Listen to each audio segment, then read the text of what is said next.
ബസിൽ പെൺകുട്ടിയെ അപമാനിക്കാൻ ശ്രമിച്ച കേസിലെ പ്രതി ശാന്തൻ ഹാജരുണ്ടോ? KSRTC ബസിൽ യുവതിക്ക് നേരെ ലൈംഗിക അതിക്രമം നടത്തിയ കേസിൽ സവാദ് വീണ്ടും അറസ്റ്റിൽ. വീണ്ടും നിങ്ങളോ?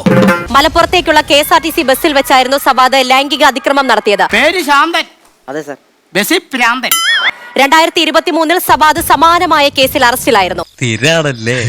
ഇതേപോലൊരു കേസിൽ അറസ്റ്റിലായി ജാമ്യത്തിലിറങ്ങിയപ്പോൾ ഇയാളെ സ്വീകരിക്കാൻ ഒരുപാട് പേരുണ്ടായിരുന്നു. അതെന്നെ ഉദ്ദേശിച്ചാണ്, എന്നെ തന്നെ ഉദ്ദേശിച്ചാണ്, എന്നെ മാത്രം ഉദ്ദേശിച്ചാണ്. 2023 KSRTC ബസ്സിൽ വെച്ച് യുവതിക്ക് നേരെ നഗ്നതാ പ്രദർശനം നടത്തിയതിനും ഇയാളെ ആദ്യം അറസ്റ്റ് ചെയ്തത്. ഒരു കയ്യബദ്ധം നാറ്റുകരുത്. നാണം കെടട്ടെ, നാട്ടുകാരുടെ മുമ്പിൽ നാണം കെടട്ടെ, വൃത്തികെട്ടവൻ ഫ്രീലമ്പട്. അപ്പൊ ഇതൊക്കെയാണ് രോഗത്തിന്റെ സ്വഭാവം. കുറെ ചികിത്സ ഇപ്പൊ കഴിഞ്ഞില്ലേ, ഞാനൊരു ചികിത്സ പറയാം. ഉണ്ടായേ പറ്റൂ. അവന്റെ ചുക്കാമണി ചെത്തി കാക്കയ്ക്ക് എറിഞ്ഞു കൊടുക്കും.